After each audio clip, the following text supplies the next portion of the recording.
Okay, why don't we start out by you guys introducing yourselves. I'm Grant. Hi, Grant.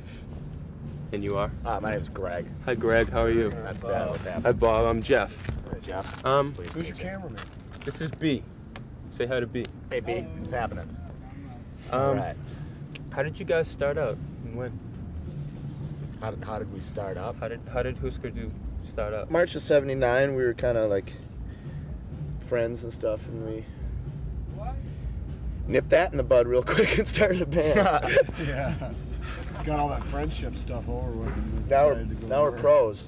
Yeah. Now we hate each other. We all quit the band Every day. every day. I haven't quit. Nobody's quit yet today. I quit once already. You did? Oh, you Yeah. did? I didn't I hear must you. have been sleeping. Watch or I'll quit again. I didn't hear you. I must have been sleeping. What bands do you guys listen to? Hüsker Dü a lot. Hüsker Dü a lot. Especially these last few From days. Boston, Volcano Suns and Sorry. Busted Statues are playing tonight. I like them. Old Burma fans from way back. Right. Yeah. I played with them 4 years ago. So quite a revelation. In In Minneapolis. Boston or in In Minneapolis. Minneapolis? 2 nights. Let's see, who else? Articles of Faith from Chicago.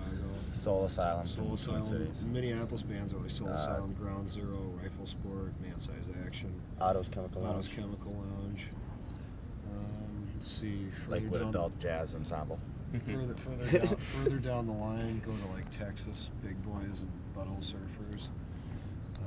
NOTA from Tulsa. Tar Babies. Tar Babies from Madison. and Dicroys Dicroys from Chicago. Or Milwaukee. Milwaukee. You guys are from Minneapolis. Minneapolis.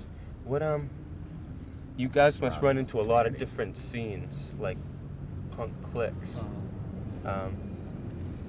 What's the biggest difference from your hometown clique that you can think Well, we're not part of it there.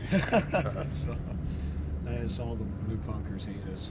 Our clique Why? is Because we don't. elevated to Our more like a names- mafia.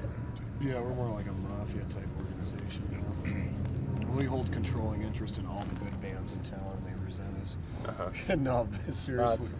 You see, talented people, there's no overhead on talented people. You give them a little food, place to sleep. You don't have to tell them how much money they're making for you. Yeah. But no, in Minneapolis, it's a younger set, you know. The kids 14, 15, 16, their friends are all in bands that have really dumb names, you know, Uh-huh. and have, you know, do the weird look thing. We don't fit into that anymore, so we've got more of a college or mainstream almost audience. We get a lot of crossover in our audience now. I think a lot of the hardcore thing around the country, I sense some resentment because straight people are coming to our shows and enjoying it too, whereas before it was only the punk people. I think, you know, well, that stuff happens as a band grows. You know, it's a natural evolution that your crowd will get bigger if you work at it. Scenes West Coast we haven't been to in a year, so I can't really say. Out of here, crowds are all real good. Have you ever Like- experienced any violence at your shows? Yeah, a long time ago. Like first time in '81, we went out to the West Coast. We had problems. Our first San Francisco show, a lot of people beating each other up and stuff. We just stopped and said, you know, you're really a bunch of assholes. Why do they do that? I don't know. They do it for their friends. They do it for their friends. They do it because they like each other. They do it because they see it on TV or read about it. I don't know. I don't know where they got the idea that was fun. You know, bumping into somebody or jostling people around and fun. If you know each other, is a whole lot of fun. You know, it's sort of like sports.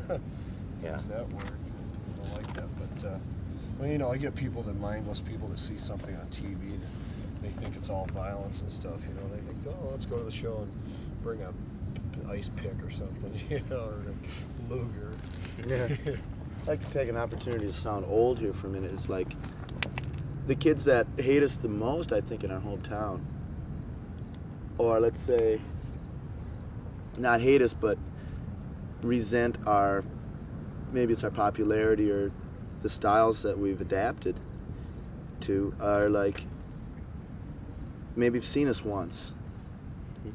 And so it's kind of like water off of a duck. Like, you know, I certainly don't know them very well, and the opposite is certainly true. They don't know us very well.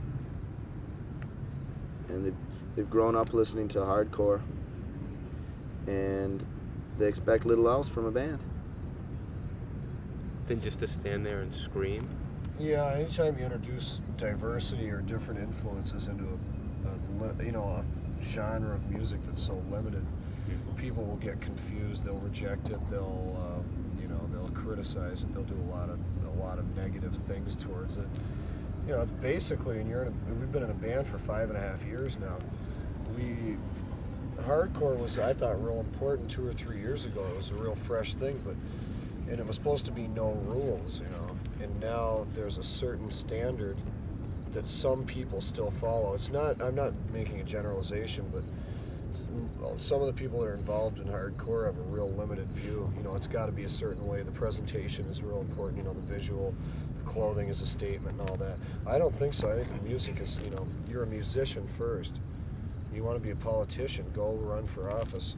Don't use an entertainment forum as a soapbox. You can give information out to people through it. You can plant ideas on people and see what they think, but trying to give people cut and dried, answers is not right. That's reeks of fascism a little bit. Or just real closed-mindedness. We're not into that at all. We're into life, Just like to live.